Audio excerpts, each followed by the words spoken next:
Ayan, tapos na tayong magpahinga dito sa Tamugon, Santa Elena, Camarines Norte. Nakapag-snack ng kaunti, uminom ng tubig at nakapag-restroom. Bago umalis, titingnan muna natin ang kapaligiran. Parang mga kalapati ba? Ang mga kalapati daw, pag dinala mo sa malayong lugar na hindi nila alam, pagkatapos pakawalan mo, mag-iikot muna sila sa himpapawid. Bago umuwi, tinitingnan mo na rin nila ang GPS nila. The natural GPS ng mga kalapati. Kaya sa daw mga kalapati, kahit malayo pagka binitawan mo sa malayong lugar, uuwi at uuwi sa kanilang bahay. So, kaya ayan, tapos na tayo. Andito na tayo sa Tamugon pa rin ito. At ready na naman tayo para sa malayuang paglalakbay. At salamat naman at aliwalas pa rin ang papawirin. At kung makikita nyo, walang masyadong traffic, mabuti naman at para mabilis-bilis ang ating paglalakbay.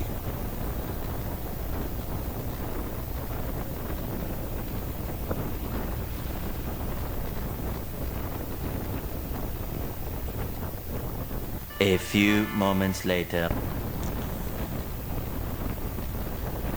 Eto na tayo, almost boundary ng Camarines Norte at Quezon. Boundary ng Quezon at Bicol Region. Sa una-unahan lang ay makikita na natin yung arko ng boundary.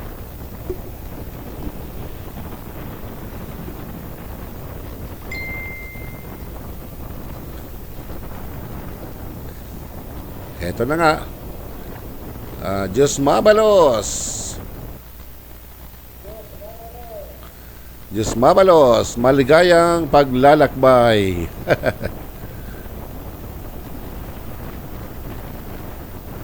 One eternity later.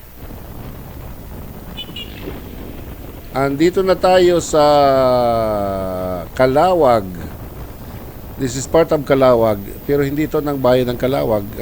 Hindi ko alam ang pangalan ng barangay na ito ng Calawag. Pero pagka dumadating dito ang mga nagbabiyahe, sinasabi, nasa Calawag na kami. So ito na nga, andito na tayo sa Calawag. Pero mayroon akong hindi gustong naririnig sa aking hulihan, baka sa talkbox. At kailangan siguro check natin ano kaya yun. Ay. Wag naman sanang mahulog. Maghahanap tayo ng masisilungan dito sa Caltex. Pwede siguro dito sa Caltex. Ayan. Yan dyan dito. Classmate, doon sa kabila. Saglit muna tayo. Yan dito sa Caltex. Ano kaya yung naririnig ko? Ay, ang init pa naman ang panahon. Mag-aayos ng motorsiklo. Pwede dito. Pwede dito.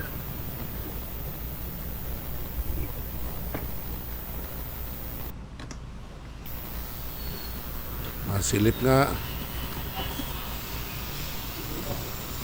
Ayun, nawawala yung isang tornilyo. Tapos tayo dito. Ano kaya kung may mga bibilihan dito ng ganitong... Ay. Sige. Okay lang. Don't worry.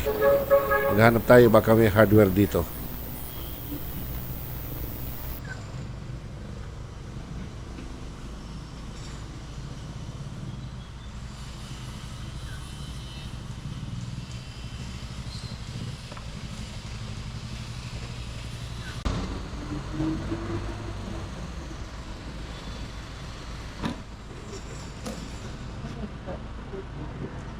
Natanggal sa inyo. Oh.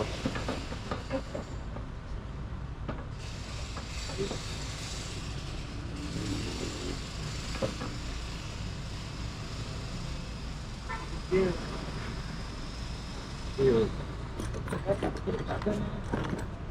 Blue. Blue yan.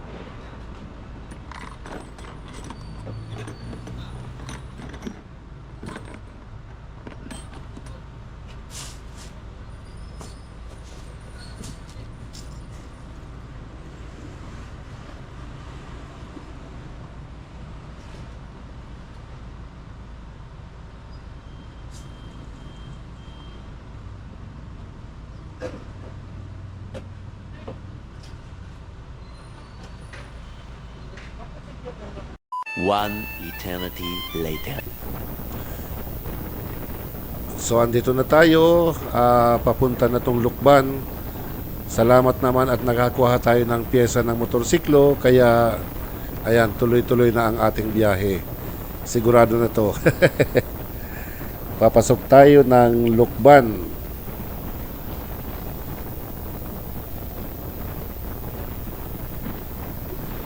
Ang ganda ng kalsada dito, oh.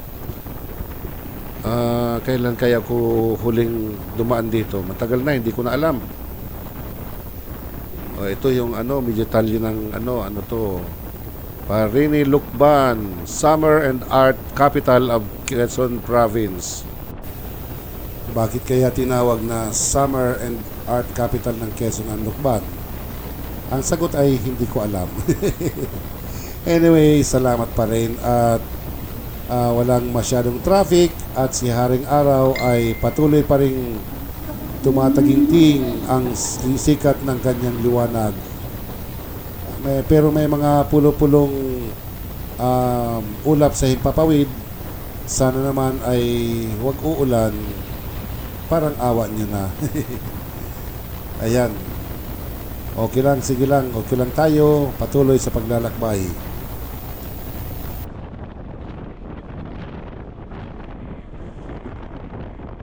A few moments later. Ayan, at andito na nga tayo sa crossing ng Lukban, Loisiana, Cavinti Road. Ayan, maganda ang kalsada dito. Ayan, parang bagong-bago pa.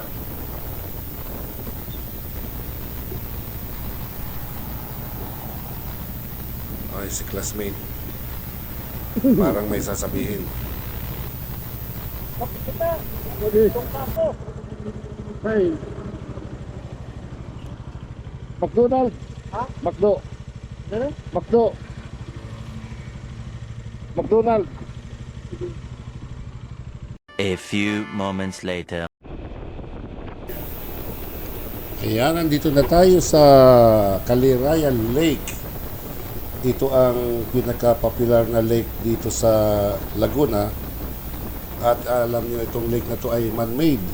Ginawa ito noong 1939 at maraming mga turista ang pumupunta rito, nagpi-picture taking.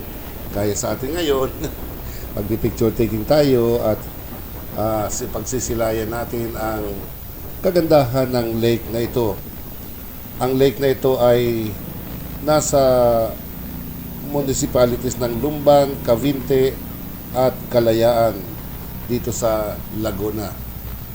So ayan, tumigil si classmate dito. Okay na ba dito? Hindi pa. Sige, maghanap tayo ng mapaparkingan. Bahala si classmate kung saan siya magpapark. Doon tayo. Siyempre maghahanap tayo ng magandang location. Ayan, okay na dito.